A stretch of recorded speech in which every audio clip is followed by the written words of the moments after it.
ಮುದದಿ ದಿನದ ವಾಹನೆಯಲ್ಲಿಟ್ಟು ಚತುರಸಿಕೆಯನ್ನು ಹಾಕಿದ. ಯರಿಯ ಮಾವಿನ ಮರದ ಕೆಳಗೆ ಕೊರಲನೂದುತ್ತಗೊಲ್ಲದು ಬಯಸಿ ನಿಂದು ತುಳುಕಲಿಗೆ ಬಲಿಗೆ ಕರೆ ಹರ್ಷದಿ ಗಂಗೆ ಬಾರೆ ಗೌರಿ ಬಾರೆ ತುಂಗಭದ್ರ ತಾಯಿ ಬಾರೆ ಪುಣ್ಯಕೋಟಿಯು ನೀನು ಬಾರೆ ಎಂದು ಗೊಲ್ಲನು ಕರೆದನು. ಗೊಲ್ಲ ಕರೆದ ಧ್ವನಿಯ ಕೇಳಿ ಎಲ್ಲ ಹಸುಗಳು ಬಂದು ನಿಂತು ಚಾಲಿ ಹೋಗಿ ಹಾಲು ಕುಡಿಯಲು ಅಲ್ಲೇ ತುಂಬಿತು ಬಿಂದಿಗೆ. ಸತ್ಯವೇ ಭಗವಂತನೆಂಬ ಪುಣ್ಯಕೋಟಿಯ ಕಥೆಯಿದು. ಸತ್ಯವೇ ಭಗವಂತನೆಂಬ ಪುಣ್ಯಕೋಟಿಯ ಕಥೆಯಿದು. ಹಬ್ಬಿದ ಮಳೆ ಮಧ್ಯದೊಳಗೆ ಅಕೃತಾನೆಂದೆಂಬ ವ್ಯಾಘ್ರನು ಅಬ್ಬರಿಸಿ ಹಸಿರು ಬೆಟ್ಟ ಕಿಬ್ಬೆಯೊಳಗೆ ತಾನಿದ್ದನು. ಪುಣ್ಯಕೋಟಿ ಎಂಬ ತನ್ನ ತಂದನ ನೆನೆದುಕೊಂಡು ಮುನ್ನ ಹಾಲನ್ನು ಕುಡುವಿನಿಂದ ಚಂದದಿಂದ ಬರುತ್ತಿತು. ಇಂದ ನನಗೆ ಹರ ಸಿಕ್ಕಿತನು ದೃಷ್ಟ ವ್ಯಾಘ್ರನು ಬಂದು ಬಳಸಿ ಅಡ್ಡಗೊಟ್ಟಿನಿಂದ ನಾ ಹುಲಿರಾಯನು ಮೇಲೆ ಬಿದ್ದು ನಿನ್ನ ನೀಗಲ ಗೀಲವೈ ನಿನ್ನ ಹೊಟ್ಟೆ ಸೀಲಿ ಬಿಡುವೆನು ಎನ್ನುವ ಕೂಲ ವ್ಯಾಘ್ರನು ಕೂಗಲು. ಒಂದು ಭಿನ್ನ ಹುಲಿಯ ಕೇಳ ತಂದ ನಿಲುವನು ತೋಟೆ ಒಳಗೆ ಒಂದು ನಿಮಿಷದಿ ಮೊಳೆಯ ಕುತ್ತು ಬಂದು ಸೇರುವೆ ನಿಲ್ಲಿಗೆ.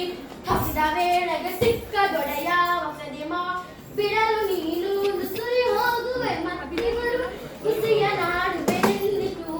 ಸತ್ಯವೇ ನಮ್ಮ ತಾಯಿ ತಂದೆ ಸತ್ಯವೇ ನಮ್ಮ ಬಂಧು ಬಳಗ ಸತ್ಯವಾಕ್ಯಕ್ಕೆ ತಪ್ಪಿನ ಮೆಚ್ಚನ ಪರಮಾತ್ಮನು ಕೊಂದು ತಿನ್ನುವೆನೆಂಬ ಹುಲಿಗೆ ಚಂದದಿಂದ ಬಾರಿಸಿದ್ದು ಕಂದನಿಂದನು ನೋಡಿ ಹೋಗು ನೆಂದು ಬಂದೆನು ನೋಟಿಗೆ. ಅಮ್ಮ ನೀನು ಸಾಯಲಿ ನನ್ನ ತಪ್ಪಲಿ ಮಾಡಲಿಕ್ಕೆ ಸುಮ್ಮನಿಲ್ಲೇ ನಿಲ್ಲುತ್ತ ಅಮ್ಮನಿಗೆ ಕರುಹೇಳಿತು. ಕೊಟ್ಟ ಭಾಷೆಗೆ ತಪ್ಪಲಾರೆ ಕೆಟ್ಟ ಯೋಚನೆ ಮಾಡಲಾರೆ ನಿಷ್ಠೆಯಿಂದ ಕೋಪೆನಲ್ಲಿಗೆ ಕಟ್ಟಗಡೆ ಇದು ಖಂಡಿತ. ತಬ್ಬಲಿಯು ನೀನಾದೆ ಮಗಳ ಹೆಬ್ಬುಳೆಯ ಬಾಯಲ್ಲಿ ಹೋಗುವೆ ಇಬ್ಬರಾವಣ ತೀರಿತೆಂದು ತಪ್ಪಿಕೊಂಡಿತು ಕನ್ನಡ. ಅಮ್ಮ ಗಲಿರ ಅಕ್ಕಗಲಿರ ನನ್ನ ತಾಯಡ ಗುಡ್ಡಕ್ಕಗಲಿರ ನಿಮ್ಮ ಕಂದವನೆಂದು ಕಾಣಿ ತಬ್ಬಲಿಯು ನೀಕ.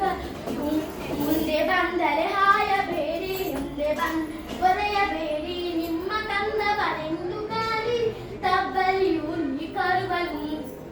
ಗೋವು ಕರುವನು ಬಿಟ್ಟು ಬಂದು ಶಾವಕಾಶದ ಮಾಡದಂತೆ ಕವಿಯ ಬಾಗಿಲ ಸೇರಿ ನಿಂತು ತವಕದಲ್ಲಿ ಹುಳಿಗೆಂದಿತು. ಕಣ್ಣ ಬಿದಿಕೋ ಮಾಂಸ ಬಿದಿಕೋ ಗುಂಡಿಗೆಯ ಬಿಸಿ ರಕ್ತ ಬಿದಿಕೋ ಕಂಡದಾಗ ಮೀನಿದಲ್ಲ ನುಣ್ಣು ಸಂತಸದಿಂದಿರು. ಪುಣ್ಯಕೋಟಿಯ ಮಾತು ಕೇಳಿ ಕಣ್ಣನ್ನು ಸೊರಿಸಿದನು. ಕಂಡೆಯವನನ್ನು ಕಂಡು ತಿಂದರೆ ಮೆಚ್ಚನ ಪರಮಾತ್ಮನು. ಎನ್ನವಳ ಊಟಕ್ಕ ನೀನು ನಿನ್ನ ಕಂಡು ಏನು ಪಡಿವೆ